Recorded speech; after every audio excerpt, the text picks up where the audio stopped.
जावे मनावनी शरण जावे मनावनी शरण जावे मनावनी शरण जावे सर्व भावे देवासी सर्व भावे देवासी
मनवोनी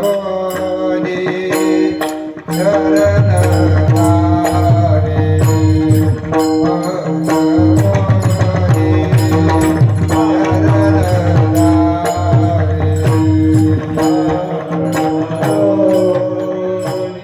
शरण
म्हणून शरण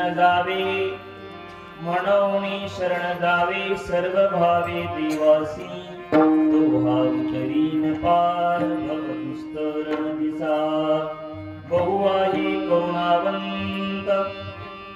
आहे करुणावंत अनंत हे नामजा तो भाव करीन पार भवदुस्तरण दिसा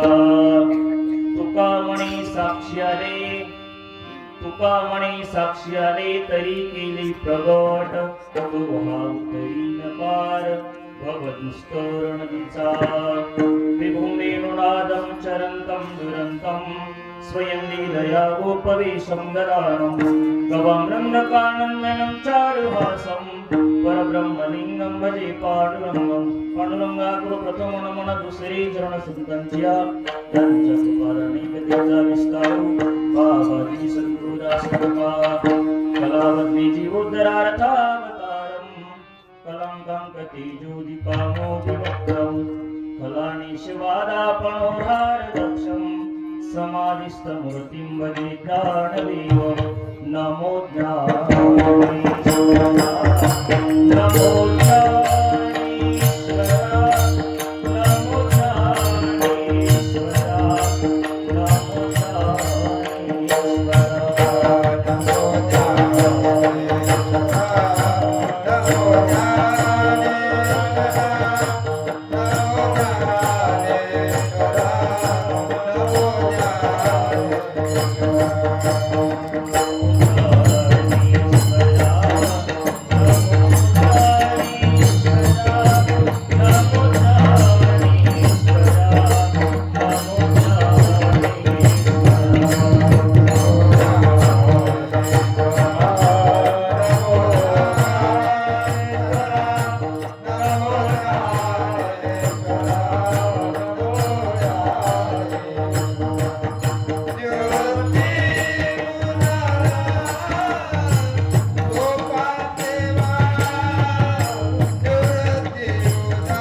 नमो ज्ञानेश्वरा नमो ज्ञानेश्वरा ज्ञानेश्वरा निवृत्तिदारा सुखं देवा मुक्ताबाई नमो त्रिभुवन पावनी अद्य त्रिजनी दिवाक्षी जटाटवी गलज्जल प्रभावितस्थले कलेवलम्बलम्बितभुजं जतुङ्गमालिका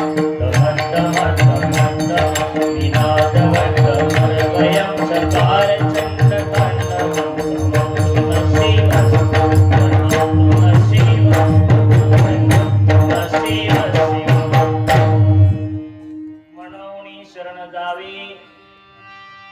मनोनी शरण जावे सर्व भावी दिवासी तो हा उतरीन पार भवदुस्तरण विचार प्रस्तुत. प्राप्त प्रसंगी संप्राप्त सेवेसाठी निवडलेला अभंग देहूचे सुप्रसिद्ध साधू अलंकापूर पीठाधीश्वर भगवान श्री ज्ञानोबा यांच्या अगदी जवळचे असणारे संत श्रेष्ठ तुकोबाराय महाराज यांचा हा 4 चरणाचा उत्कृष्ट असा अभंग. आणि या अभंगातून जगद्गुरु तुकोबाराय देवाला शरण का जायचं त्याविषयी मीमांसा करतात. विठ्ठल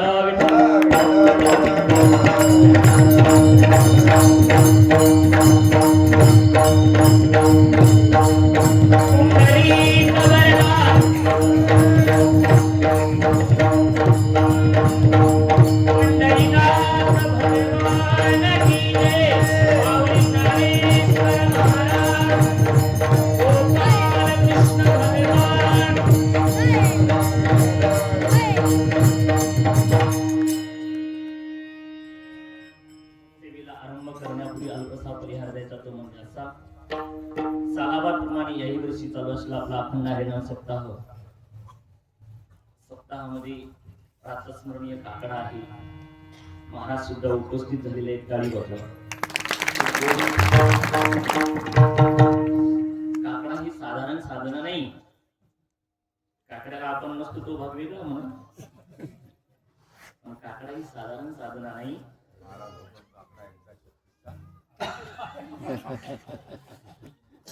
आमच्याकडे बाई दिसली का? बरोबर आहे.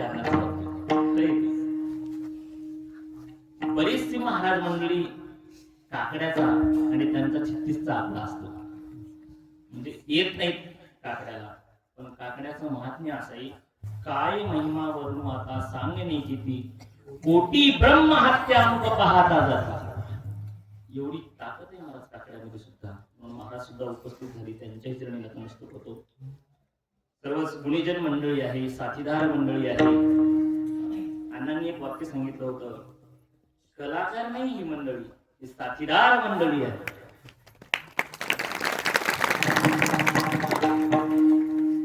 कलाकारी वेगळी ठिकाणी असतात, ही कीर्तनाला साथ देणारी मंडळी आहे. यांनी जर ठरवलं तर कीर्तनकार स्वर्गालाही पाठवू शकतात, आणि यांनी जर ठरवलं त्याला पाताळातही घालू शकतात. विठ्ठला विठ्ठल.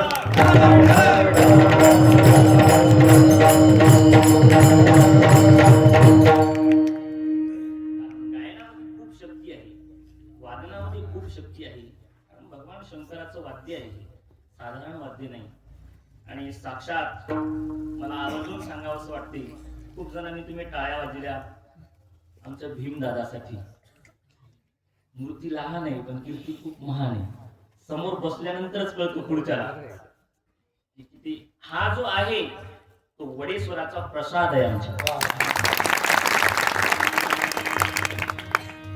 तिथे केलेली साधना कधी वाया जाणार नाही.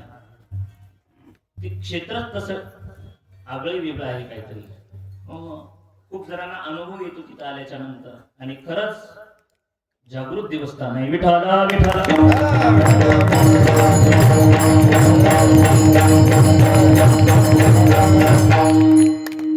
सर्वच गुणीजन मंडळी आहेत आणि ज्यांनी खरंच खूप जिवलग आणि जीवाभावाची मंडळी आहे. आमचे गणेश भाऊ असतील, फोन केला होता की मी पारायणामध्ये शक्यतो कार्यक्रम घेतच नाही. म्हणून त्यांनी आग्रह केला की मला यावंच लागतं. आणि अण्णांची आज्ञा आहे, गुरु आज्ञा आहे, म्हणून अण्णांच्या विनंतीला मान देऊन आज कीर्तन सेवेसाठी उपस्थिती आहे.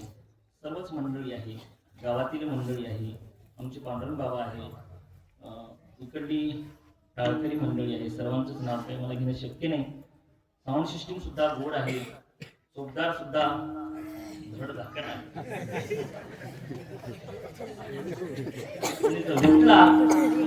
जाग्यावर गॅप करू शकतो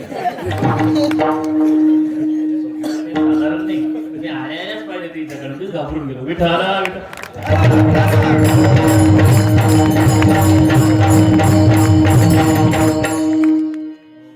कीर्तन सेवेसाठी हार्मोनियम वादक बाबा आहेत, गायनाचार्य मंडळी आहे, कैलास महाराज आहेत, आमचे भाऊ सुद्धा उपस्थित आहेत, विनेकरी बाबा आहेत, सर्वच गुणीजन मंडळी आहे.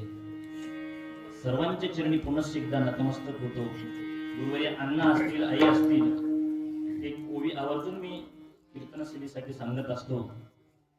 हे जे आमचं चालताना तो गुरुच्याच बळानं चालत असतो. साळुंकी मंजुळ बोलत शिवानी, शिकविता धनी वेगळाची. हे जे विद्येचं झाड असतं ते साधकानं लावलेलं नसतं. सिद्ध कस्य लक्षणाने साधकस्य साधनाने. शास्त्र असं आहे, सिद्ध पुरुषाची लक्षणे हे साधकासाठी साधना असतात. म्हणून आपल्या अण्णांनी आईंनी जी साधना केली ती आज पुत्रवत प्रमाणे आमच्यावर खूप प्रेम आहे. हे सारस्वताचे गोड तुम्हीच लाविले जी झाड. हे जे झाड लावलेलं आहे विद्येचं ते गुरु महात्म्यांनी लावलेलं आहे. म्हणून अण्णांच्याही चरणी नतमस्तक होतो. सर्वांचंच नाव घेणं शक्य नाही, तरुण मंडळी असतील गावातील. तसं माझी उखाणा घ्यायची वेळ आलेली नाही म्हणून आपण घेऊन जातोय. आता कोणी सुटू नये त्याच्यातून म्हणून. पांडुरंगाच्या चरणी फुल वाहतो वाकून आणि तुम्हा सर्वांचंच नाव घेतो. माऊली ज्ञानोबा यांचा मान राहतो. विठाला विठाला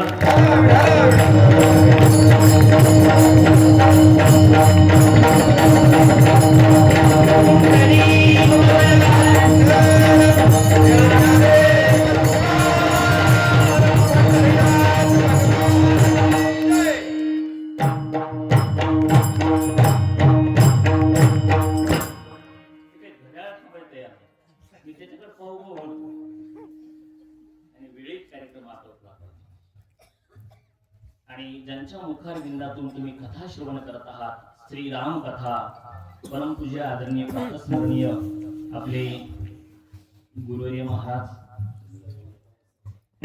सोमीनाथ बाबा खंबाट उमरावतीकर यांच्या गोड अशा मुखार विंदातून हरी कथा श्रवण करत आहात आपण.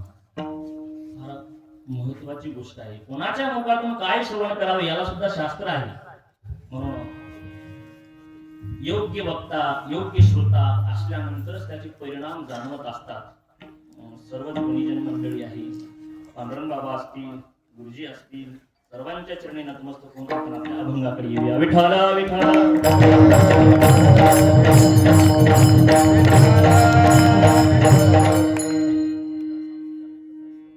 हरिदासा मुखे हरिकथा श्रवण, तेथे पुण्य विशेषता. असा पुरावा भेटत असतो. आपण गाडी फक्त पटरीवर ठेवायची, धक्का देणारे असतातच पाठीमागे गुरुवर्य मंडळी. आता हे माझ्या स्मरणात नव्हतं प्रमाण, खूप गोड प्रमाण दिलं आम्ही नोट करून घेत असतो अशी प्रमाण. विठाला विठाला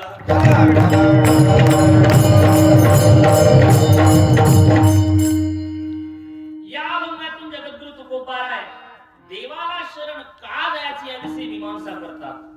मला वाटते हा प्रत्येकाचाच प्रश्न असतो की देवाला शरण जायची काय गरज आहे. खरे आपलं सुद्धा आपण तात्पुरतं मान्य सुद्धा करू की देवाला शरण का जायचं. महाराज, सर्व दुःखातून आपल्याला नष्ट व्हायचं असेल, सर्व दुःखातून आपल्याला जर बाजूला जायचं असेल तर एकमेव मार्ग सांगितला जगद्गुरु तुकोबारायांनी की तुम्ही देवाला शरण जा. जोपर्यंत तुम्ही त्याला शरण जाणार नाही तोपर्यंत तो आपल्या दुःखातून आपल्याला बाजूला काढू शकत नाही. म्हणून तर म्हणतात की जगद्गुरु तुकोबाराय म्हणून शरण जावे. देवाला कोणत्या का प्रकारानं होत नाही. तुम्ही देवाला शरण जा, देवाला शरण जा. पण माणसं महाराज देवाला शरण जात नाही. लोकांचा स्वभाव एवढा विचित्र झाला कलियुगामध्ये, लोक संसाराला शरण जातील पण लोक देवाला शरण जाय आजकाल तयार नाही. पण जगद्गुरु तुकोबाराय सांगतात तुम्ही संसारामध्ये कितीही तरी प्रयत्न केले तरी सुटका होऊ शकत नाही. फक्त एकदा देवाच्या सहवासात जा. एकदा देवाचा सहवास झाला आपोआप आपण दुःखातून बाजूला होतो. ज्यांना ज्यांना दुःख नको आहे त्यांनी फक्त एकच प्रयत्न करावा की देवाला शरण जावं. अहो ही मीच सांगतोय असं नाही. आपण ज्यांच्या मुखातून रामायण श्रवण करत आहात महाराजांनी सुद्धा कथा सांगितली असेल. मंदोदरी रावणाला उपदेश करते, हात जोडते, वा पत्नी सुद्धा असावी अशी देवाच्या मार्गाकडे लावणारी.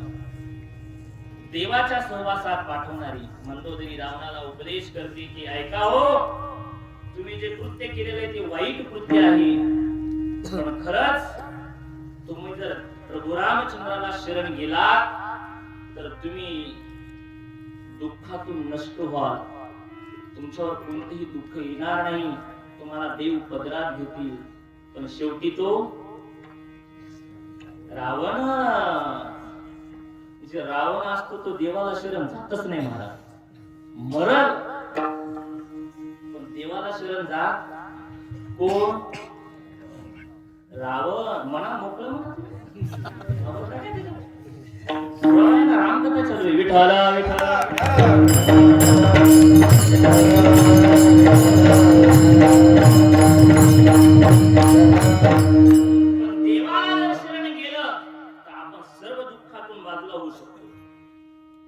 कधी कळतं? आपलं सगळं आटोपल्याच्या नंतर. तोपर्यंत माणसाला कळत नाही. तारुण्य असू द्या, सत्ता असू द्या, संपत्ती असू द्या, माणसं देवाला शरण जात नाही, नाही त्याच्या पाया पडतील. आता वेळ आलेली आहे ना ती, नाही त्याच्या पाया पडतील लोक, पण देवाला शरण जात नाही. तुम्ही फक्त एकदा देवाला शरण जा. जगद्गुरु तुकोबारा छाती ठोकून सांगता की तो आपला भूसागरातून तारून नेतो आणि तोच आपल्याला दुःखातून तारू शकतो. संसाराचं दुःख साधारण नाही महाराज. नाटामध्ये असे काही प्रमाण आलेले आहेत. संसाराला येणं तर सोडून द्या, येण्याच्या अगोदर दुःख सांगितलं. अशी एक माता माऊली होऊन गेली. नाव सांगतो वचन करा. विठ्ठला विठ्ठला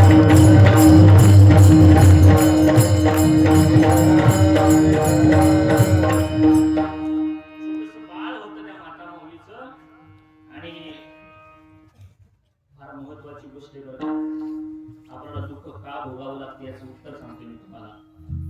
दुःख याकरता भोगावं लागते की आपण संस्कारहीन जीवन जगतो.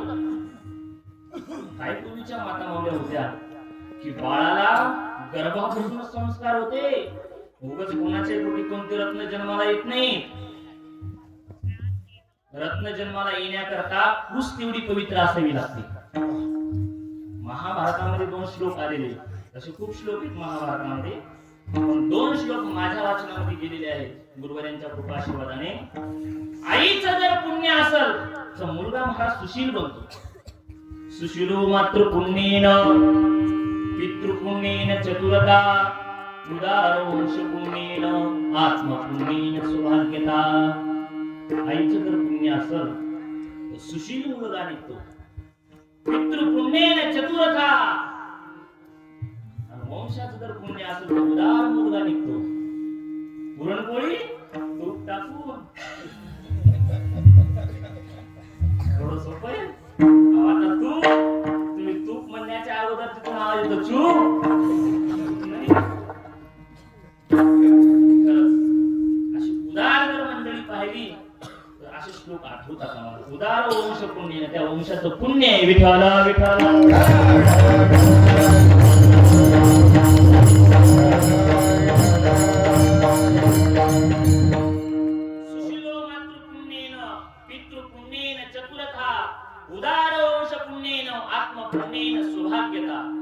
भाग्यवान मुलगा निघतो. स्वतःच जर भाग्य असेल तर फार भाग्यवान असतात काही काही मंडळी. आता याचं बी बाजू आहे. म्हणजे उलट आईचं जर पाप असेल, वडिलाचं जर पाप असेल तर शास्त्रकार सांगतात मुलं वाईट निघतात. उन्मादो मातृदोषेन पितृदोषेन मूर्खता कार्पण्य वंशदोषेन आत्मदोषेन दरिद्रता.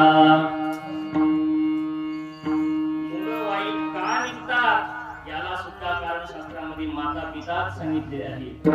आणि मुलं चांगले का निघतात याला सुद्धा कारण शास्त्रकारांनी आई वडीलच सांगितलेले आहे महाराज. तुकोबाराचे अनेक प्रमाण आहेत की जर बी शुद्ध असेल तर फळ सुद्धा त्याला गोड येतात. जर बी जर शुद्ध नसेल महाराज तर तुकोबारा सांगतात आधी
मुखी अमृताची वाणी, अशी मुले जन्माला येतात. थोडं तुकोबरायांचं बोलणं कठोरच आहे म्हणा. कारण जसं ज्ञानोबराय बोलतात तसं तुकोबराय बोलतच नाही. थोडं गाता उघडून पहा. आमचे गुरुवारी महाराज सांगायचे, तुकोबराय एवढं कठोर का बोलतात? ज्ञानोबरायांनी एवढं मऊ सांगून ऐकलं नाही म्हणून तुकोबराय कठोर बोलतात. म्हणून तुकोबराय थोडं वाटतात आपल्याला शब्द कठोर, पण ते आपल्या हिताचे आहे. विठ्ठल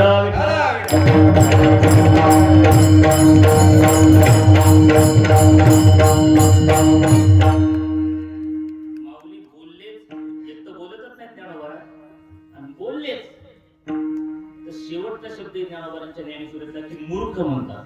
याच्या पुढचा शब्द वापर तुकोबरायचा गाथा काढून पहा. कठोर शब्द आहे, पण पहा जर बी शुद्ध असलं म्हणतात तुकोबरायचं फळ गोड लागतात त्या झाडाला. मला वाटते बोरगावला असंच आहे ना, आंब्याच्या झाडाला आंबे लागतात त्या इड्या बाबळीला. इड्या बाबळीला कसं काय फळ येते? तुम्ही बोरगावला जा का परभणीला जा का तिच्या पुढे नांदेडला जा, पण तेच न्याय आहे सगळीकडे जे तुकोबरायांनी सांगितलेलं आहे तो. म्हणून ती माता आपल्या बाळाला उपदेश करते की बाळा, तुझं हे नुसतं खाण्याचं खेळण्याचं कुदण्याचं वय नाही. हा देव कधी निघून जाईल काही सांगता येत नाही. काय पूर्वीच्या महिला संस्कारी होत्या, आता नाहीत असं नाही, आहेत बरं काही माता मुलं खूप संस्कारी मंडळी आहे. त्या बाळाला उपदेश करते. लहान मुलाला झोका देत असताना ती माता उपदेश करते की बाळा, याला गर्भधान संस्कार व्हावे लागतात अगोदर उपदेश कळण्याकरता. फार महत्वाची गोष्ट सांगितली शास्त्रामध्ये की गर्भावर जर संस्कार चांगले पडले तर मुलं वाईट प्रदेशाला जाऊ शकत नाहीत महाराज. पण नेमकं चुकी आपली तिथंच होती. भागवतामध्ये एक कथा आलेली आहे की गर्भामध्ये जर मुलं असल्यानंतर कसं जीवन झाल्यानंतर कसं होतं. नुसती वेळ चुकली हो, कश्यप ऋषीची आणि दिती मातेची नुसती वेळ चुकलेली होती. कश्यपांना 13 पत्न्या होत्या. दिती, आदिती, धनु, काष्टा, अरिष्टा, सुरसा, इला, मुनी, प्रोदवश, कामळा, सरमा, सुरभी आणि तिबी. किती झाल्या? 12? 12.5 म्हणते. बाई काय बाबा, ते काय केवढी थोडीच आहे. पत्नी 13 भराव्या लागते बरोबर. दिती, फिर से एक बार गिन लो.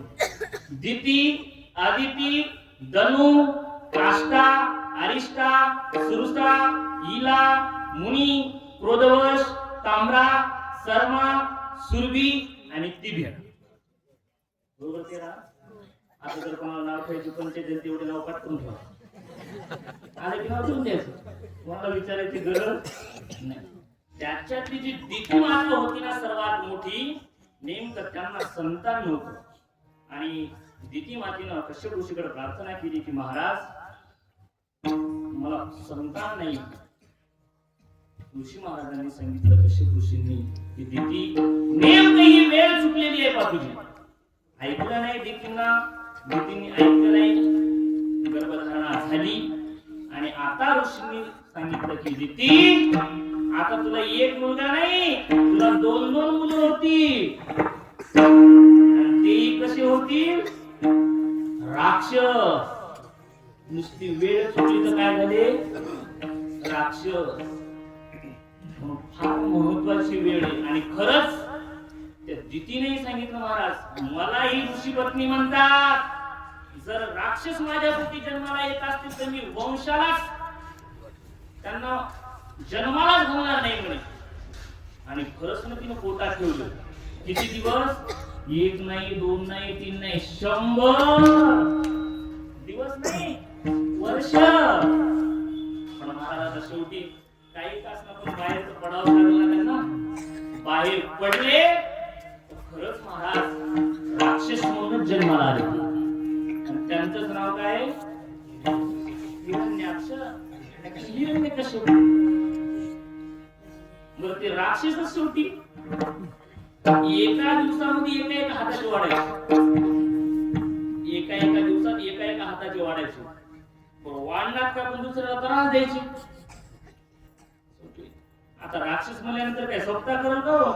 त्रास देईल का ते? मग त्यानं त्रास द्यायला सुरुवात केली.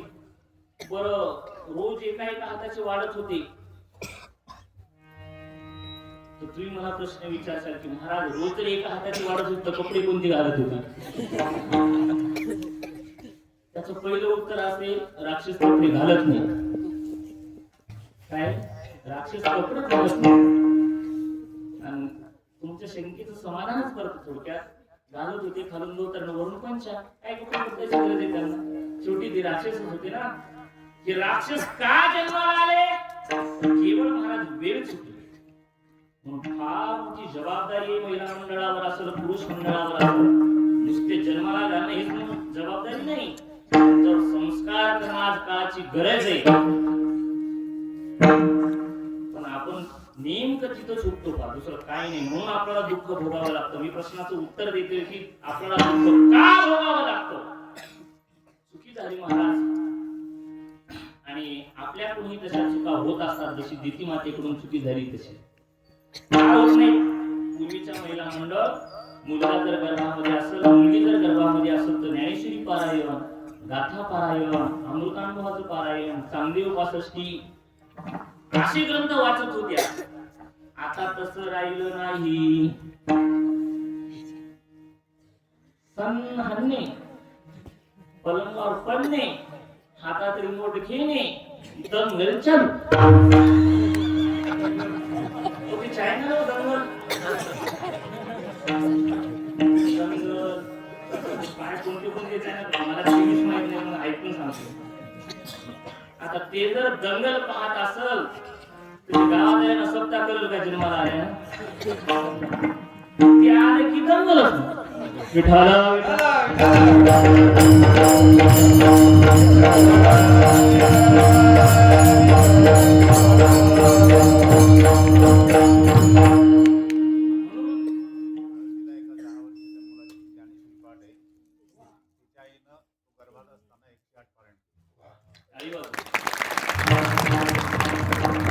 आमच्याच आश्रमाचा विद्यार्थी येते सुद्धा.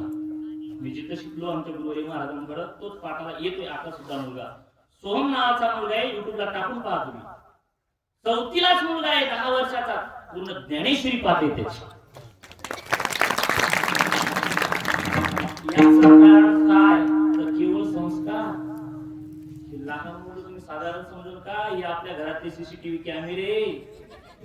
हो, सीसीटीव्ही कॅमेरा हे सुद्धा बसलेला साधारण नाही नमुने. तुम्ही जसं बोलताल तसं हे बोलता, तुम्ही जसं वागताल तसं हे वागता. तुम्ही जर आपण थोडं जरी पाऊल फिसकला आपला, समजून चालायचं आपल्या घराचं वाटोळं आपणच करतो. हे सीसीटीव्ही कॅमेरे साधारण समजू नका. ते तरी सीसीटीव्ही कॅमेरा बसवल्या जातो, हा चालता बोलता सीसीटीव्ही कॅमेरा या. आपण जसं वागतो आम्हाला लगेच संस्कार करतात. घरात पाऊल टाकण्याच्या अगोदर वारकऱ्याचं जर घर असेल, जय हरी महाराज, लगेच हात जोडून जय विठ्ठल, श्री विठ्ठल, रामकृष्ण हरी.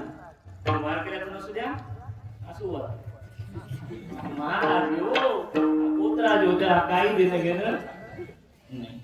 हे संस्कारावर अवलंबून असतं.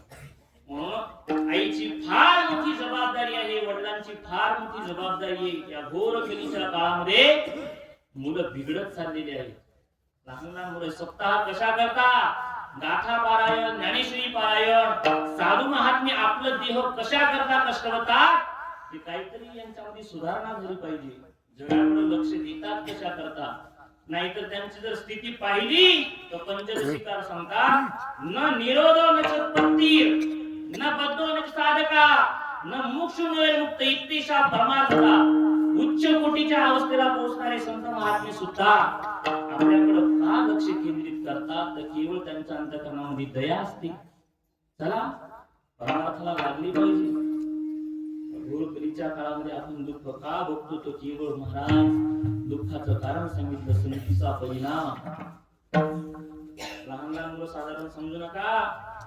3च रंगामध्ये सगळी मुलं आज वाईट व्यसनाला जात आहेत. केवळ 3 रंगाने बिघडलेली पोरं, मुलं असतील मुली असतील, प्रत्येक आज तरुण मंडळी दिसत आहेत म्हणून बोलतोय मी एवढं. किती बिघडत चाललेली आहे. कोणाच्या हातात गणेशनी नको, कोणाच्या हातात गाथा नको. का दुःख भोगणार नाही आपण? का दुःख भोगणार नाही? दुःखाचं कारणच ते आहे ना. पहिला रंग आपल्या जीवनामधला हिरवा, दुसरा रंग आपल्या जीवनामधला निळा आणि तिसरा रंग आपल्या जीवनामधला लाल. आणि या तिन्ही मध्ये सगळे मुलं आणि मुली बर्बाद झालेली आहेत. 3 रंग मी ऐकलं नसल पण ऐकून ठेवा. प्रत्येक जण 3 रंगामध्ये आहे. कोणत्या ना कोणत्या पण एका रंगामध्ये तो आहेच. ऐका, पहिला रंग जो सांगितला मी तो कोणता आहे? हिरवा. हिरवा रंग कशाचा आहे बरो? म्हणा ना व्हॉट्सअप. व्हॉट्सअपचा हिरवाच रंग आहे ना. आणि निळा रंग कशाचा आहे? आता सांगावं लागत नाही, ते पापच झालेले. निळा रंग फेसबुक आणि लाल रंग इंस्टाग्राम. तिन्ही मध्ये पूर्ण मुलं आज बिघडलेले आहेत. कोणाला कारभार मिळायचे नाही म्हणून आपण दुःख भोगतोय. पूर्वीच्या काळामध्ये असं होतं, लाईट विझवून झोपत होते. आता तसं नाही. नेट बंद केल्याशिवाय झोपत नाहीत आजकाल. त्याचं नेट बंद तो सुखानं झोपतो, त्याचं नेट चालू तो दुःखच भोगतो. म्हणून आपण दुःख का भोगतो? याचं कारण आपली संगती बिघडत चालली, खानपान बिघडत चाललं. आणि हे पूर्वीच्या महिला संस्कार देत होत्या. बाळा दुःखातून मुक्त होण्याकरता तो नुसता खेळून खाण्याकरता जन्माला आलेला नाही. ती मदालसा आपल्या बाळाला उपदेश करते की बाळा तुझं जीवन जर तुला सुखकर जगायचं असेल तर माझ्या वाक्याकडे लक्ष दे. हा देह कसा आहे? हा देह नाशिवंत बाळमुत्राचा माना.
नाशिवंत.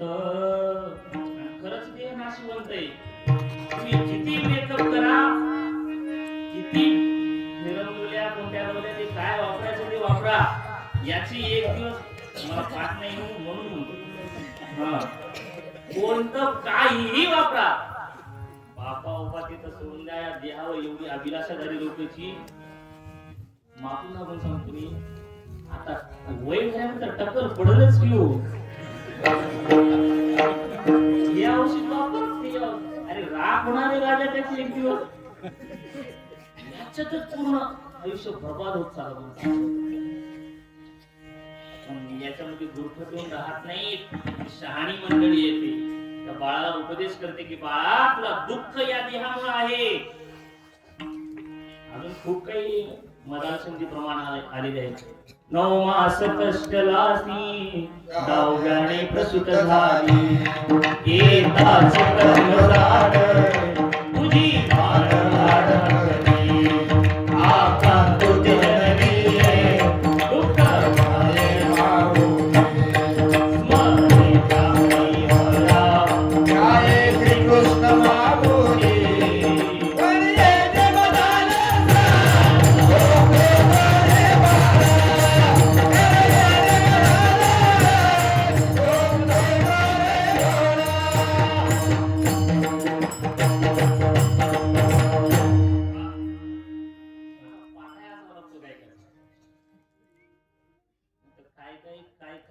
घडतील काय सांगता येईल.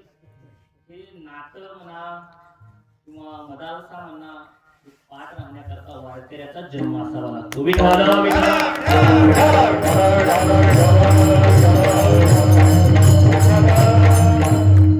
बाळाला ती माता उपदेश करते की बाळा 9 मास कष्टाला असतील, 9 महिने तू माझ्या उदरामध्ये राहिलेला आहेस. 10व्याने प्रसूत झाली. साधारण नाही एकाची कर्मकांड तुझी मान अडकली. किती त्रास असतो मला जन्म देणं म्हणजे सोपं नाही. जावे त्याच्या वंशात तेव्हाची कळी. म्हणून सुभाषितकाराने सांगितलेलं आहे विद्वानेव जानाति विद्वज्जन परिश्रमः नहि वंद्यादि जानाति गुरुपसु वेदना. प्रसूती काळाच्या वेदना हे काय आहेत हे पुण्या दुसऱ्या स्त्रीला कळत नाही. जी प्रसूत झालेली माता आहे तिलाच कळतात. विद्वानाला काय परिश्रम करावं लागतात हे बगल पुराण मला सांगू शकत नाही. त्याला विद्वानच असावं लागतं. अशी ती माता त्या बाळाला उपदेश करते बाळा तुला आकांत ते जननीये दुःख ध्याय मोकळी. किती आकांत असतो त्या वेळेला. आणि असा मुलाला बाळाला जन्म दिल्याच्या नंतर जर वाईट व्यसनाला लागला किती दुःख होत असेल.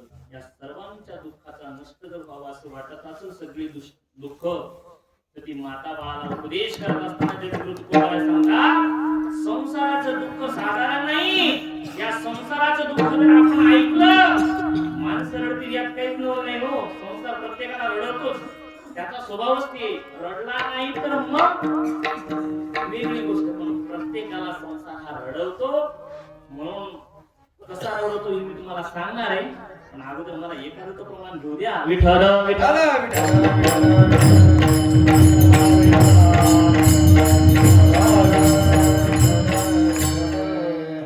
तुकोबारायांनी हे सगळं पाहिलं. महाराज संसाराचं निरीक्षण केलं. स्वतः अनुभव घेतला. तुकोबाराय म्हणजे असं साधारण महात्मा होते.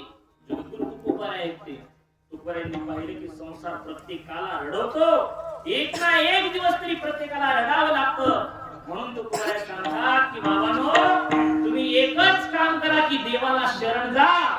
मान भोनी शरण जाय.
देवाला शरण गेल्याच्या आपण दुःख निवृत्ती होत असते.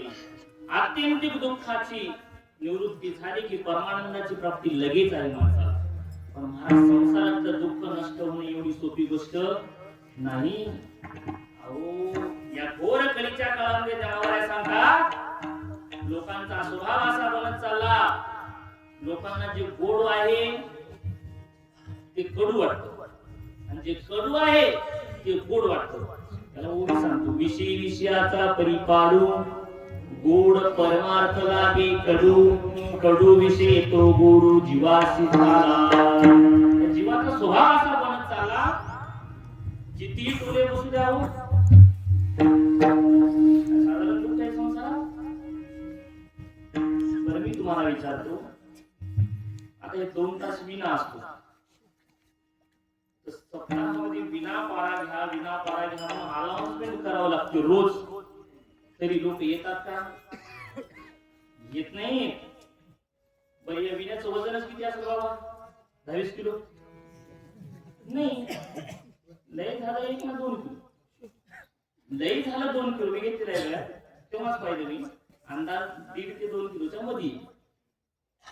पर नुसता गळ्यात विना असू द्या, अख्खं जग तुमच्या पायाला लागेल एवढी ताकद आहे. लोक विना येतात का? नाही.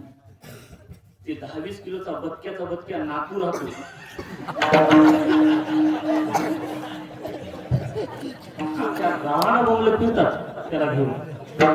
या गलीने जा, त्या गलीने जा, त्या गलीतून जा, त्या गलीतून. बरं नातू घेऊन तुम्ही फिरता, सगळेच जण फिरतो आपण, तर कोणी बुक्का लावतं का गलीत गेल्या? हार घालतो कोण? बुक्का नाही, हारही नाही, काहीच नाही, तरी बी ती घेऊन मंदिरावर पळत येतात बदक्याच्या बद्दलची. बरं हे विना घ्या म्हणूनच का अनाउन्समेंट करावं लागतं? ते घ्या म्हणायची गरज मला एवढंच करून द्यायचं होतं की विषय विषयाचा परिपाडू गोड परमार्थ लागे कडू. आणि हे काय मला जीवाचा स्वभाव असा बनत चालला. बाबा फार असतात विठार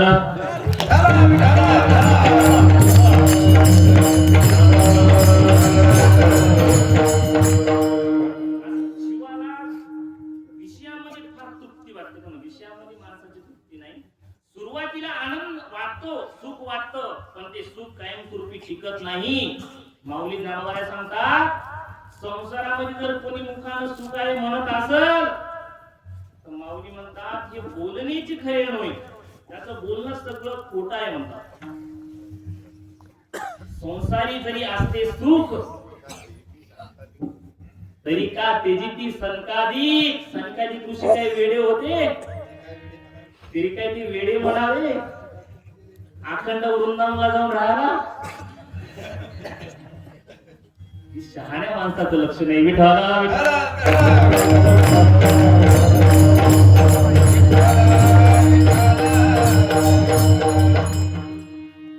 पण ते प्रत्येकाच्या भाग्यात नसतं. मला फक्त पटवून एवढंच द्यायचं आहे की माणसाला संसार कसा रडव. सुरुवातीला वाटत नाही, सुरुवातीला प्रत्येकाला गोडच वाटतो, ते थोडा होऊ द्या, त्याची वेळ येऊ द्या. प्रत्येकाला रडायला होतो, प्रत्येकाला संसार एक ना एक दिवस तरी मनुष्य हात टेकवतोच. कोट्याधीश असू द्या, रडल्याशिवाय राहत नाही संसारामध्ये. एक ना एक दिवस त्याला पश्चाताप होतो. जे त्याच्यात पडले नाही त्यांना पडा वाटते, आणि जे पडलेले त्यांना सुटा वाटते. म्हणजे आपल्या हातात नाही ना आहे हाती सूत्र विठोबाचे, देवाच्या हातात सूत्र आहे.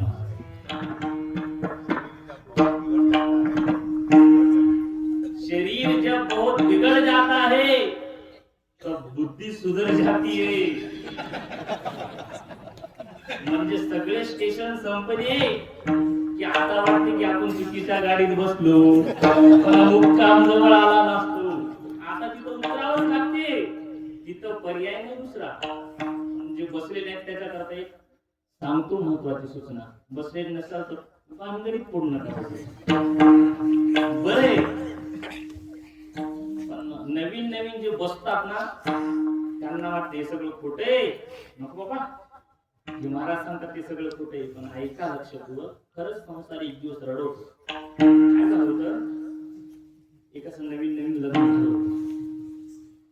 नवीन नवीन लग्न झाल्याच्या नंतर त्याला काही नाही, 2-4 वर्ष इडली करू का, डोसा करू का, काय हे खातो का, ते खातो, सगळं पद्धतशीर चालू होतं. तिला कीर्तन नाही, सप्त्या नाही, ज्ञानेश्वरी पारायण, गाथा पारायण सगळं बंद केलं होतं. त्याला वाटलं उठून तेच एवढंच एक दर्शन. वेळ काही निघून गेली बिचाराची, आणि वेळ निघून गेल्याच्या नंतर आता मी सांगितले त्याला आठवण झाली की संसार प्रत्येकाला रडवतो. महाराज काही दिवस निघून गेले.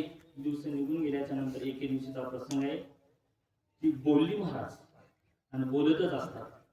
माणसानं मिरच्याच्या बाजारात जाऊच नाही, गेलं तर ठसका बसल्याशिवाय राहत नाही. मग तिथं करून फायदा नसतो. आता तेच ठसकेच खायला लागतात तिथं, आणि नेमकं त्याची सुरुवात झाली. गेला दिवसा आले का तुम्ही आता? बापरे, ते म्हणजे तापमान तर खूप, एवढ्या थंडीत एवढं तापमान घरात झालंच नाही. रोजच्या चिडचिडला कंटाळून त्याने एक दिवस काय केलं बिचाऱ्यानं, सासऱ्याला फोन केला. सासरे बुवा, तुम्ही जे फळ माझ्या पदरात टाकलं ते फळ फार कडू निघालं हो. कोण म्हणतोय?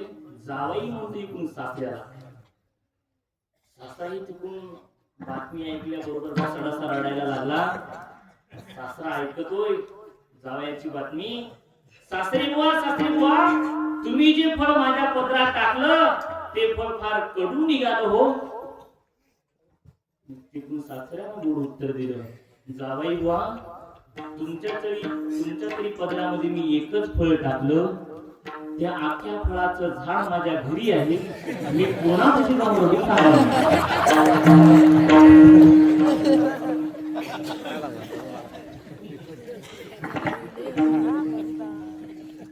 जावयानं गप्पन फोन ठेवला आणि त्या समाधान मानायला लागला.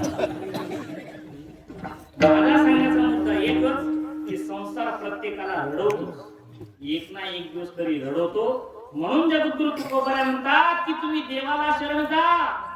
जर देवाला शरण गेलं तरच आपण या दुःखातून मुक्त होऊ शकतो, अन्यथा या दुःखातून वाचवणारा या पृथ्वी तलावर दुसरा कोणीच नाही. विठ्ठल विठ्ठल.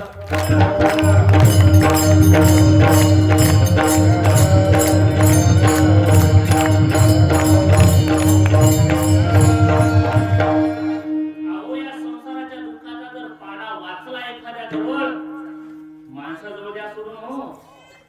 जर आपण पाषाणाजवळ याचा जर पाडा वाचला तर जगद्गुरु तुकोबराय म्हणतात पाषाण सुद्धा फुटून जाईल.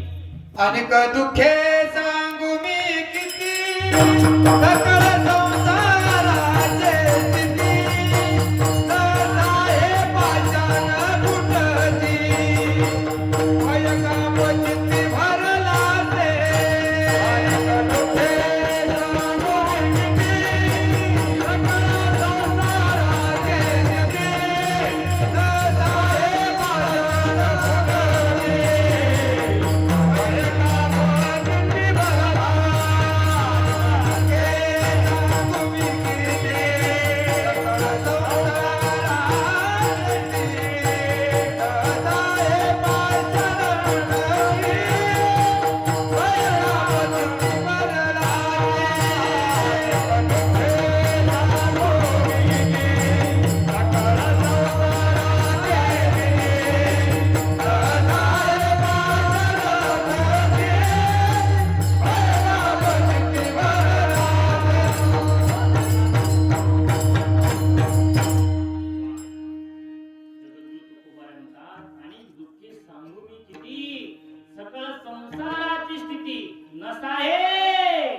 ज्याच्याकरता ब्रेकर वापरावं लागतं, ज्याच्याकरता कठोर वशनी वापराव्या लागतात, असं असणारं पाषाण सुद्धा या संसाराची स्थिती जर ऐकली महाराज त्याला सुद्धा घाम फुटतो, थरथर कापतं. ते पाषाण फुटून जातं. नसा हे पाषाण फुटती, भय काप चित्ती भर जाते. आपण थोडे ध्येयनिष्ठ माणसं असल्यामुळे बदा बद उड्या टाकतो.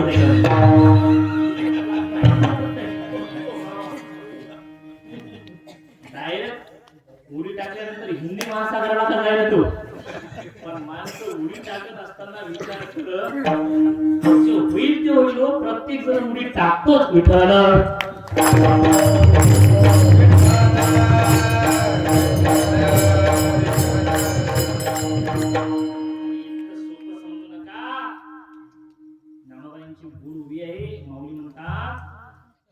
खूप अवघड होत जातं संसारामध्ये. ज्ञानोबांची फार गोड उभी आहे. पाषाणाची या माथा हंडी फुटली पाथा, जीवित याचे सर्वथा कुटके झाले, मरेपर्यंत त्याचे फुटके होतात महाराज त्याच्या जीवनाचे. थोडा साधारण संसार नाही हा. त्याचा पाढा ऐकला, याचं जर वाचलं तर खूप माणसाला भयताप चित्ती भरला असे म्हणतात. म्हणून साधारण संसार नाही, याच्यातून तारून नेतो तो फक्त भगवान परमात्मा आहे. म्हणून जगद्गुरु तुकोबाराय म्हणतात, पहिलं तिरवा जायचं असेल, भवनदी करायचं असेल तर तुम्ही देवाला शरण जा. साधकाने विचारलं, तो आमचा अंगीकार करेल का, तो आम्हाला जवळ घेईल का परमात्मा? तुकोबाराय सांगतात, तुम्ही त्याच्या जवळ तर जा, तो सोडून देत नाही महाराज कोणाला. तो आपल्याला पहिलं तिरवा बाजूला नेणार म्हणजे नेणार. कारण भूसागर तरता कार्य करीत तसा चिंता, पहिलं उभा दाता कधी करती मोया, त्याचे पायी घाला मिठी. त्याचे पायी मिठी घाला म्हणजे त्याला शरण जा. त्याला एकदा शरण गेलं की आपण तरुण गेल्याशिवाय राहत नाही. अभंगाच्या द्वितीय चरणामध्ये तो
परमात्मा हा भुवनिधीतून आपल्याला तारून नेतो.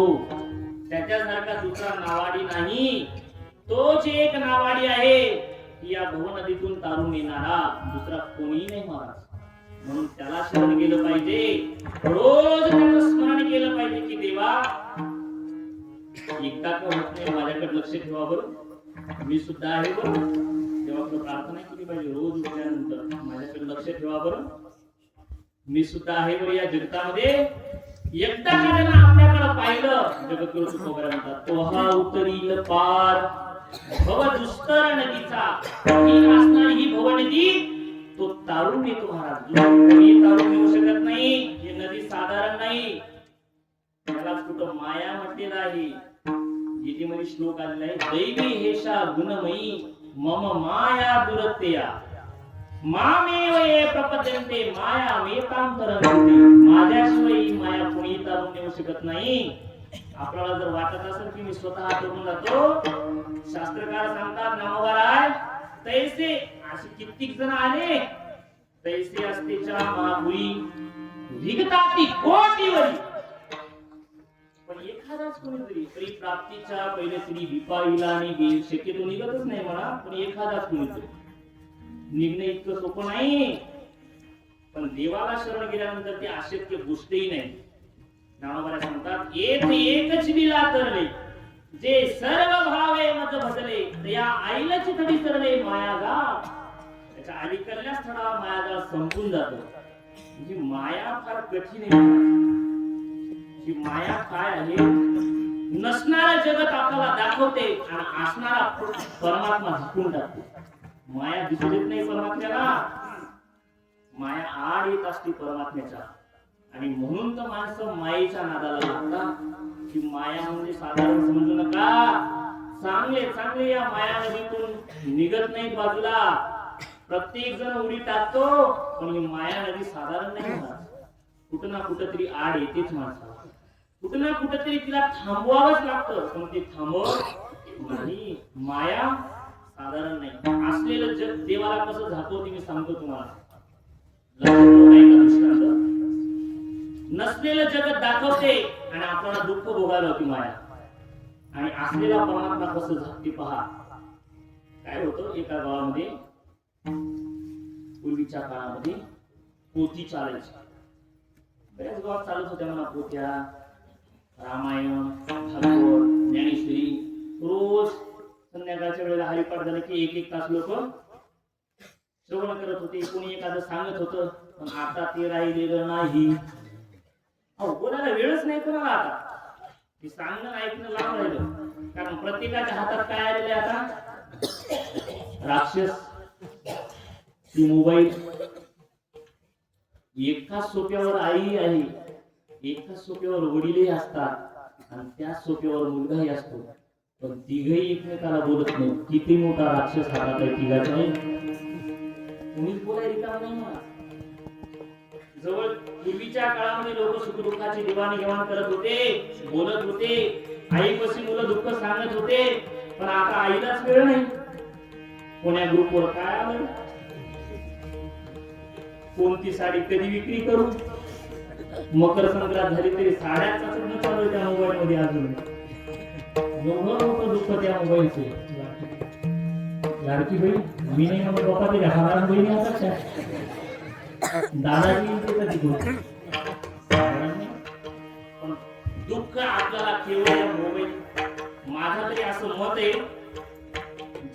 कोणीतरी विचारलं की जगात कोण सुखी, तर डोळे झाकून उत्तर द्या, ज्याच्या हातात मोबाईल आहे सर्वात सुखी.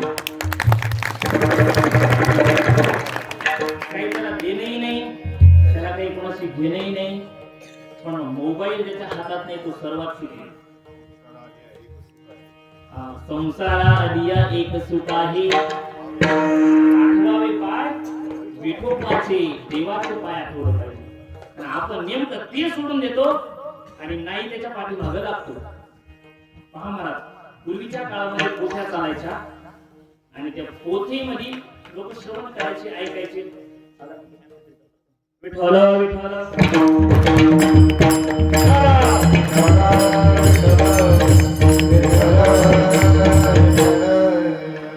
एवढा लक्षपूर्वक दृष्टांत ऐका. एवढा दृष्टांत झाला की जे विठ्ठल होते. माया जगत कसं दाखवते पहा लक्षपूर्वक. गावातली पोथी चालायची, 3 मुलं याच्यासारखे अशी समोर येऊन बसायचे रोज. पण तिघालाही घाण सवय होती, तुम्हाला नाही. हे तुम्हाला सोपी गोष्ट नाही. थोडं जरी त्या विरोधात केला तर राजीनामाच द्यावा लागतो.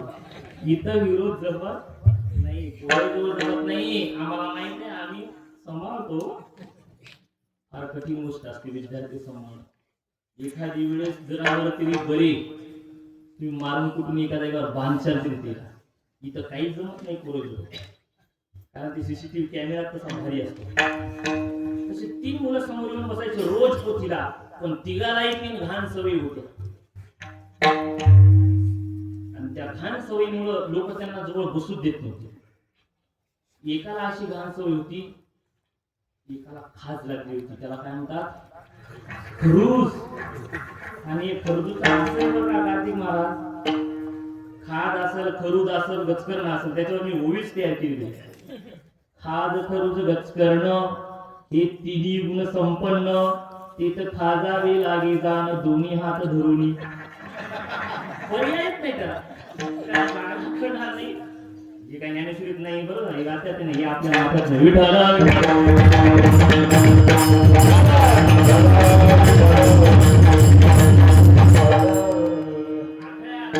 कोणत्याच अध्यायात नाही, ही 19व्या अध्यायात आलेली होती. खाज, खरूज, गचकरण हे तिन्ही गुण संपन्न, तिथं खाजावे लागे जाण दोन्ही हात धरून. एकाला घाण सवय होती खाजायची, दुसऱ्याला एक घाण सवय होती, त्याच्या डोक्यामध्ये काय म्हणतात तुमच्याकडं, वा वा. एवढं वावा करायचं नाही, कुठे वावा चालूच राहतो. वा होत्या. दुसऱ्याला एक घाण सवय, केस वाढलेली होती, काही घालायची होती, काय माहित त्याला. त्या घोरकरीच्या काळामध्ये पोरं केस वाढवतात आणि पोरी केस कट करतात. अरे न्यायच कुठं नेवा, सगळं विकलं. जे पाहिजे ते नाही सगळं. मी नंतर सांगतो तुम्हाला कधी. विठ्ठल विठ्ठल.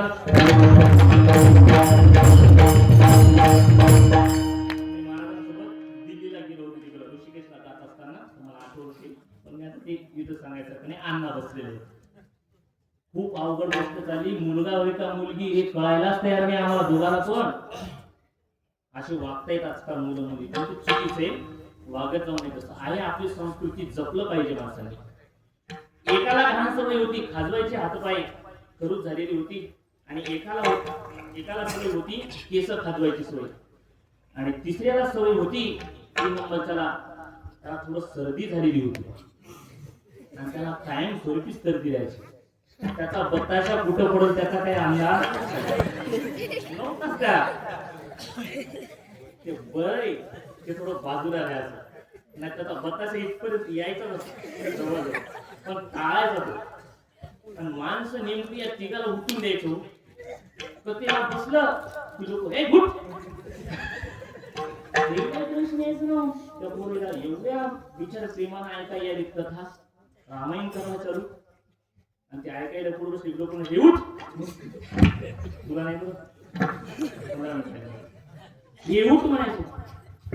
ते पोरं वैतागले. एक दिवस त्यांनी विचार केला की लोक आपल्याला का उठून होत आहे, आपल्या घाण सवयी असल्यामुळे आपल्याला लोक जवळ बसू देत नाही. आपण तिघांनी ह्या घाण सवयी बंद केल्या पाहिजे. मग त्या तिघांनी आता सांगितलं की उद्यापासून ज्याला खरंच होती त्याला म्हणजे तू खाजू नको बा, आपल्याला लोक बसू देत नाही. ते दुसऱ्याला सांगतात मी खाजीत नाही म्हणे, तू डोकं खाजू नको म्हणे. तिघाचं असं बोलणं झालं आणि बसले पुढं. पण आता ते थोडंच दम मारते. रामायण कथा इथपर्यंत आलेली होती, त्याच्यात एक फार चतुर होता, त्याचं खरंच डोकं खाजायला लागलं. वा होत्या ते काही दम मारत होत्या वा बिचाऱ्या. त्यानं कथा प्रसंग इथपर्यंत आला होता. मी कशा करता सांगतो हे सिद्धांत लक्षात ठेवा पाहिजे की माया असणार परमात्म्याला झाकते आणि नसणाऱ्या जगताला दाखवते कशी. तर तिघांमध्ये एक जण हुशार होता, ती पुढे बसलेला होता, तिघे पुढे बसले होते. त्यानं सांगितलं रामायण इथपर्यंत कथा आलेली होती, प्रभू रामचंद्र सर्व सैन्य घेऊन समुद्राच्या जवळ आलेले आहेत. इथपर्यंत कथा आलेली होती की आता समुद्र उल्लंघन करून पुढे जायचे. इथपर्यंत रामायण भगवानने कथा सांगितली होती त्या बाबांना. त्याच्यात एक पटकन उठला, त्याने सांगितलं बाबा तुम्ही रोजच कथा सांगता, आज मी कथा सांगतो. लोक जागेवर आईस्क्रीम झाली ना, यानं किती रामायण पाहिजे, यानं किती रामायणाचा विचार केला. असं सगळेजण विचार करायला लागले. पण जाऊ दे, आपल्या गावची पोरं गेली त्या बसून देवावर बसून त्याला व्यास करा, आणि त्यानं कथा सांगायला सुरुवात केली. ऐका म्हणे प्रभू रामचंद्र सगळी सैन्य घेऊन आपलं वानर सैन्य घेऊन समुद्राच्या जवळ आलेले आहेत. कथा भाग इथपर्यंत आलेला आहे की प्रभू रामचंद्र सर्व सैन्य घेऊन एकत्रित करून आलेले आहेत समुद्राजवळ. पण समुद्र पार कसा करून जायचा हे विचार करत आहेत तुम्ही प्रभुरामचंद्र.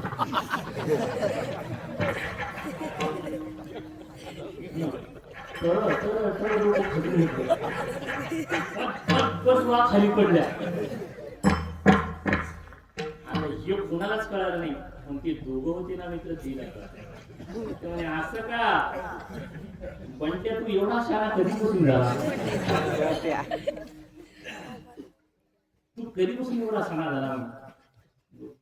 ते पोर हुशार होते, ते म्हणे बस इथं तू कोणी बंट्या नाही ना. मग त्यानं लगेच त्या बंट्याला आवाज दिला, बंट्या तू खाली उतर. आता इथून पुढचं रामायण मी सांगतो, आता तू खाली उतर. तू रामायण कळाला आम्हाला, तू खाली उतर. त्याला खाली उतरलं. उतरल्याच्या नंतर दुसरा वर बसला. जो दुसरा वर बसला तो त्याचाच मित्र होता. त्याने रामायणाचा भाग इथपर्यंत असा आलेला आहे. प्रभू रामचंद्र विचार करायला लागले. नुसती विचारच करत नव्हते, तर प्रभू रामचंद्र पूर्ण सैना घेऊन लंकेमध्ये प्रवेश करतात, समुद्र उल्लंघन करून. आणि तिथं गेल्याच्या नंतर साधारण गोष्ट समजू नका. आता वर कोण बसले? पण त्या खाली उतरणार, तू वर बसला. आणि लगेच त्यानं प्रभू रामचंद्राची सेना इकून आलेली आहे. आणि तिकून रावणाची सेना पाहिली. आणि पाहता काय, दोन्ही सैन्य असे तुटून पडले.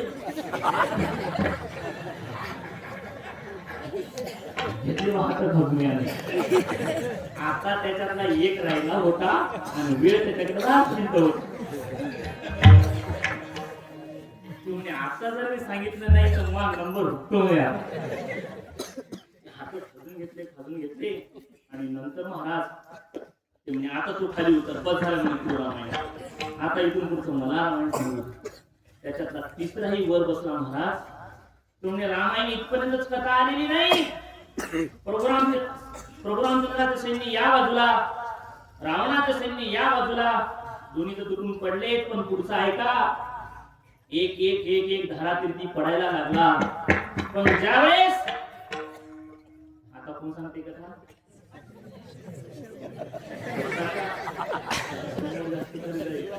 तो दत्तावर सांगायला बसला. त्यानं सुरुवात केली कथेला. इथपर्यंतच नाही, एक एक एक एक एक एक धारातीर्थी पडत होता. पण शेवट ते युद्ध चालू झालं तर प्रभू रामचंद्र आणि तिकडून रावण आहे. प्रभू रामचंद्रांनी मागचा काहीच विचार केला नाही, समोरचा आणि मागचा. लगेच प्रभू रामचंद्रांनी भाच्यातून बाण काढला.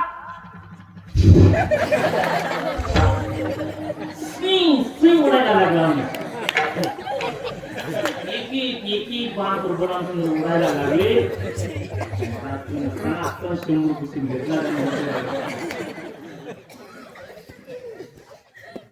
मी तुम्हाला विचारतो, तुम्ही सांगा त्यांनी रामायण सांगितलं का? सांगितलं रामायणच, कामं कशी करून घेतली? तसं की माया नदी अशी आहे महाराज, देवाला बाजूला जाते आणि नाही ते संसार आपल्याला दाखवते. माया नदी साधारण नाही, एवढा परमात्मा जवळ आहे. त्या परमात्म्याला बाजूला काढून टाकते आणि आपल्याला या मायेच्या नदीमध्ये एवढी वाहून टाकते, एवढी वाहून टाकते. तुम्ही जर त्याला शरण गेले तर माया नदी करून जाशाल, अन्यथा माया नदी करून जाऊ शकत नाही. तो हा उतरील पार भाऊ, दुस्तर नदीचा बहु आहे, करुणावंत अनंत हे नाम ज्या. त्याचं नाव अनंत आहे आणि नाव सुद्धा आलेलं आहे. अनंत भूतभूत भोक्ता सुकर्म नैक जोग्रज अनेक सदाची लोकाधिष्ठा नमद्भूत. असं प्रोग्राम, असं देवाचं वर्णन आहे की त्याचं अनंत हे सुद्धा एक नाव आहे. तो करुणावंत आहे. किती करुणावंत आहे, जेव्हा तू कृपा करुणा सिंधू ओसी मायबापा म्हणतात, जीवन सिद्धी साधना सिंधू थोडीशी बोलतो.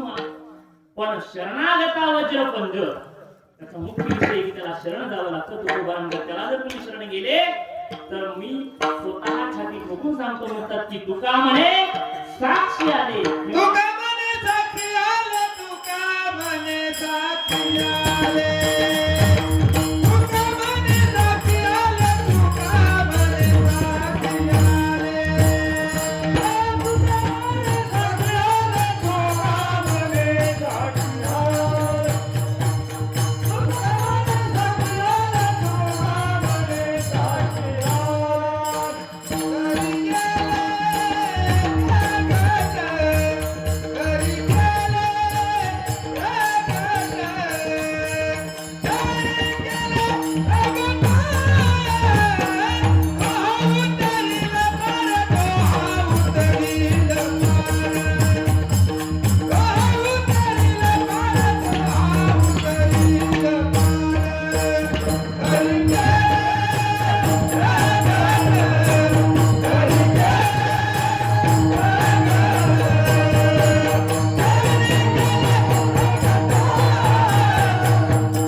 व्यक्त करतो एवढा परमात्मा जवळ आहे. भाऊ आहे पूर्णावंत आनंद ये नाम ज्या तुहा होते पार भाऊ विस्तर नदीचा.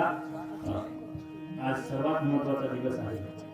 मला थोडं 2 मिनिटं त्याच्याकरता बोलायचं होतं, कारण आज पर्वकाळ आहे, धर्मनाथ बीज आहे. आज माघ शुद्ध द्वितीया, म्हणून ही जी परंपरा चालत आलेली आहे की भगवान शंकराची परंपरा आहे. ज्ञानोबा म्हणतात ना आदिगुरु शंकरा लागोनी शिष्य परंपरा.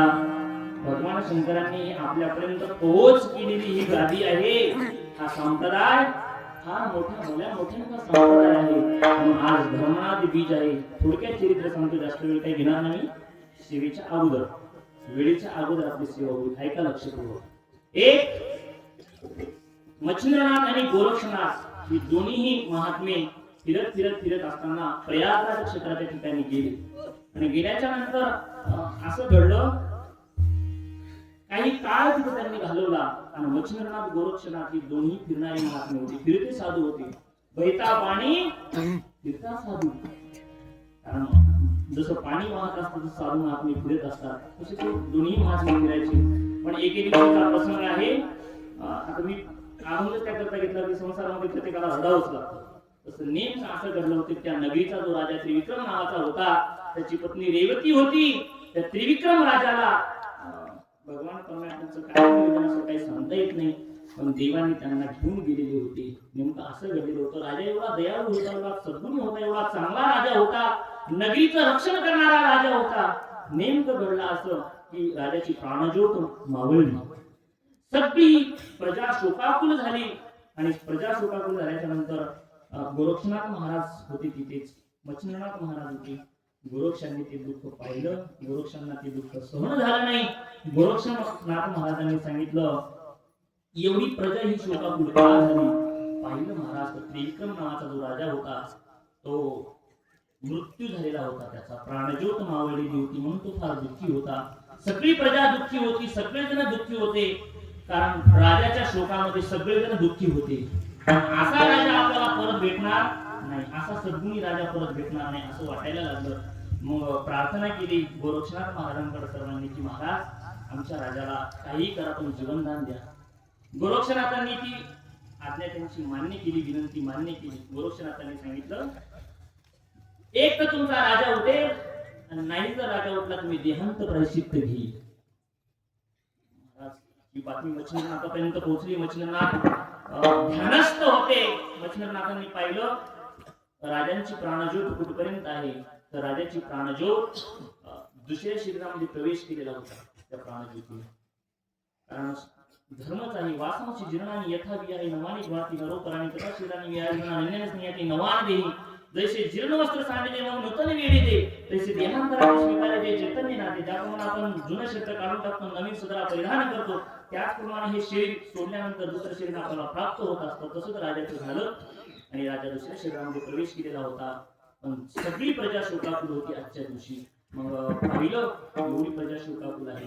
मच्छिंद्रनाथांनी ऐकली ती गोरक्षांची हाक. सांगितलं, गोरक्षे तुम्ही जो निर्णय घेताय तो चुकीचा आहे, कारण राजाची प्राणज्योत पुढे निघून गेलेली आहे. आता काय करायचं?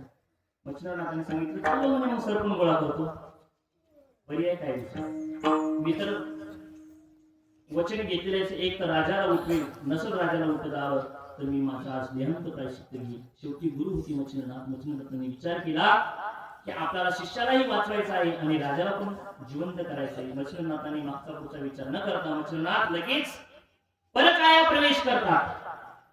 ते त्रिविक्रम नावाच्या राजाच्या शरीरामध्ये प्रवेश करतात आणि तिथून पुढे 12 वर्ष त्या शरीरामध्येच राहतात. आणि 12 वर्ष राहिल्याच्या नंतर आज दिवशी त्या त्रिविक्रम राजाच्या गादीचा जो वारस आहे, त्या गादीला वारस नव्हता. ती जी कृपा झाली ती मच्छिंद्रनाथाची कृपा झाली आणि आज दिवशी रेवती मातेला धर्मनाथ नावाचा मुलगा प्राप्त झाला. म्हणून धर्मनाथ बीज साजरी करायची असते आज. शास्त्रामध्ये यालाच परकाया प्रवेश म्हणतात. असा परकाया प्रवेश करून तिथून पुढे मच्छिंद्रनाथांनी आपला शरीर सोडलं. ती राजाचं राजा गेल्याच्या नंतर धर्मनाथ नावाने ते वावरायला लागले. आणि जो कोणी हे धर्मनाथ बीज साजरी करतो त्याच्या संसारामध्ये सुख समृद्धी आरोग्य सगळं नांदतं. म्हणून आजचा जो दिवस आहे तो फार महत्वपूर्ण आहे. जातो आता एकच सांगतो, चालू असला आपण नाम सप्ताह सर्वांच्याच वतीनं चालू आहे. जातो आता सर्वांचंच नाव घेणं शक्य नाही, आपल्याकडे वेळीभूत आलेले आहे. सर्वांच्या चरणी पुनश्च एकदा नतमस्तक होतो. आईच्या चरणी, अण्णांच्या चरणी, गायक मंडळी असतील, वादक मंडळी असतील, श्रोती मंडळी असतील, कमिटी मंडळी असतील, तरुण मंडळी असतील, सर्वांच्या चरणी पुनश्च एकदा नतमस्तक होऊन माझ्या मनाला पूर्णविराम देतो. देवाला एकच मागं जावं, देवा आता तुझं कळले ते करी, तारीशी तरी तारी मारी जवळी अथवा दुरी घरी संसारी अथवा नको. शरण आलो निमतपणे भाव आणि भक्ती काही सनेने, मतिमंद सर्वज्ञाने बहुरंग बहुनी अहंकारुनी. मन स्थिर नाही माझी हाती, इंद्रिय धावता नावरती. सकळ कुंडली आयुक्ती शांती निवृत्ती नाही जवळी. सकळ निवेदिला भाव तुझे पायी ठेविराजी. आता करी कडे तू पाव तुझे सर्व ठाव दिवा माझा. शेवट म्हणाव देवा राहिलो धरोणी विश्वास. आधार नेते तुझी कास आणि तुझे उचित. देवा तुला जे योग्य वाटतं ते कर असं देवाला सतत म्हणावं. देवा आपला पदरात घेतो तू हा उत्तरी पार बहु दुस्तरणीचा.